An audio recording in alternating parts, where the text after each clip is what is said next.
Alrighty, I figured it is time for to do a state of the collection on my watches. This is Mike from Inland Watch Reviews, and I may have a watch problem here, but I suppose there's people out there with bigger collections that cost more money. But anyway, here's my little collection. Now the first watch here is a 1963 Hamilton Rodney, and it's an inland steel watch. I don't know how much focus I can get on this baby.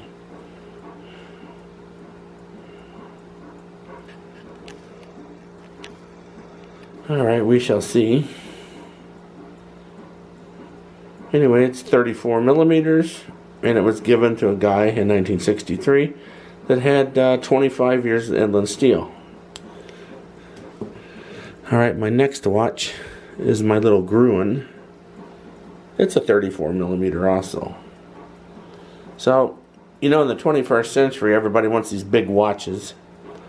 And I was thinking, you know, 34 millimeter, that was a medium-sized watch. You know, the guys that fought in World War II, traveled around the world, and did what they did and saved the world. You know, this is the size watch they wore, so I got three 34 millimeter watches, and I don't see a thing wrong with it. Absolutely, I wear them, and I can read them, and that's what counts. Anyway, here's my Gruen. I think it's a 512 Gruen Precision. Then I have a Seiko Land Turtle here. I have two Hamilton 38 millimeter khaki mechanicals. These are nice little watches. These are hand wind, and they have a military origin.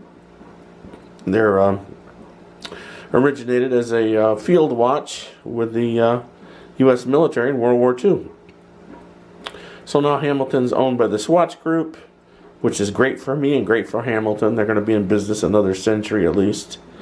And these are nice little watches. And I have another Hamilton here, khaki mechanical, 38 millimeter. And then in the middle here, then I have to see my South Bend pocket watch here. Now, being from the beautiful Midwestern United States, this watch was made in South Bend, Indiana, from 1905 to the stock market crash in 1929. And it was owned by the Studebaker family of South Bend, Indiana. This one's got a neat little engraving on it. Now that you have the time, enjoy life, Betty and Ken. So, but and it has a setting lever. So you have to unscrew the dial. You take this, you unscrew the outside, and there's a setting lever down here. You pull it out and you can set the time. But this watch is a century old, and it's running, and I absolutely love it. Of course, I don't wear it and everything. It stays in, and you know, I treat it like the treasure that it is. But there's my South Bend pocket watch. I didn't measure how big that thing was. I guess I have to.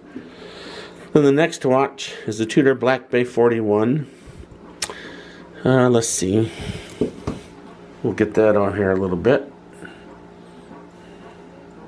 Yeah, these are beautiful. Now, if you like the Rolex and Tudor Submariner designs of the 1950s and 1960s, and you're not a millionaire, and neither am I, unfortunately, but anyway, here's the way you can get yourself on a modern watch with a design from the 1950s and 1960s. Now, the snowflake hand on the Tudors from 1969, but the overall design of the watch it looks like a Submariner from the 1950s. And Tudor and Rolex, being sister companies, both made a Submariner. Tudor stopped making a Submariner in 1999, and then they went to their Hydronauts, Hydronaut 1, Hydronaut 2, Aquanauts, and then I think it's 2012 they went to the Black Bay, which is absolutely, for Tudor, oh, this is a moneymaker. This paid the electric bill and everybody got paid. So it's a beautiful watch, 41 millimeters, which is your modern size. And, you know, this is probably the average size watch now in the 21st century. But this is the thing that saved Tudor. When it came back to the U.S. market, and they came out with the first Black Bays, they took off in sales. Now this one has a Tudor in-house movement in it. You could tell because of the script between above 6 o'clock there. It's straight line. That means it has the Tudor in-house movement. Absolutely, I love it though. Then I have another Tudor Black Bay here. This is the Black Bay 41. And let's see what the reference on this baby is. Well, let me take a peek here real quick. Okay, 79540. This is an absolutely, oh look at it. It's showing me up in the reflection. These are absolutely gorgeous. It's a blue dial. Originally I had the black dial. I sold it like the idiot that sometimes I am. And but now I got a heck of a deal on this. I tell you, I got this cheaper than a Rolex dealer can get it. And this watch was sold new May 22nd of this year. And I got it for under $2,000. So this baby's not going anywhere. I absolutely love it. The lume is insane on these.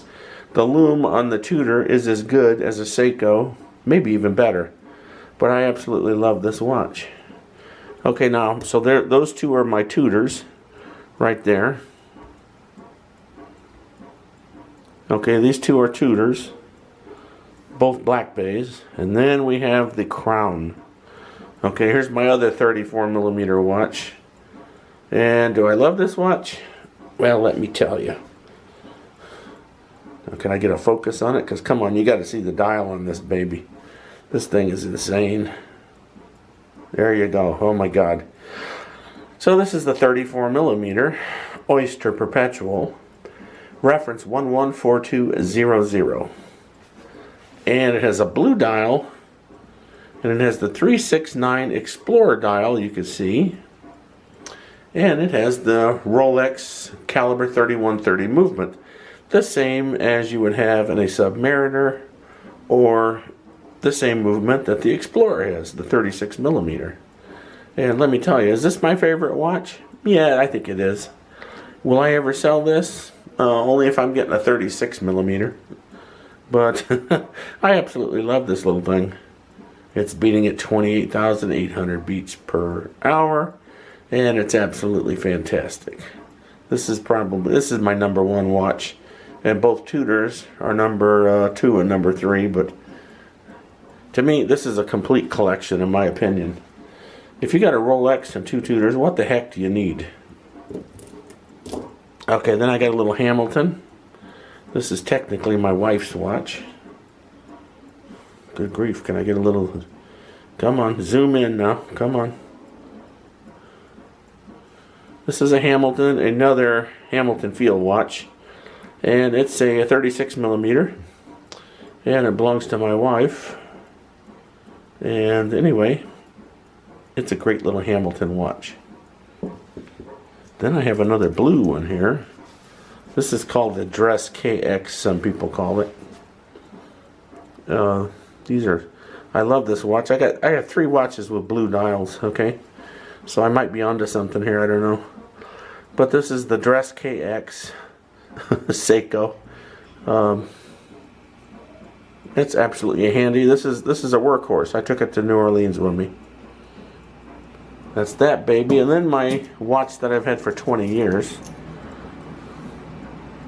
which is the Seiko SKX 173. And people worry about scratching their watch. Look at the Hardlex on here. I can testify that Hardlex is like a Timex. It'll take a licking and keep on ticking.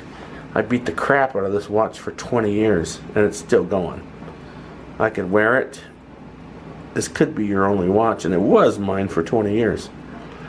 But anyway, there's my little watch collection, what it's evolved into. So I have a dozen watches. And I think that's a complete collection as far as I'm concerned. Well, if you liked the video, hit like, hit subscribe. And I will see you in the next video.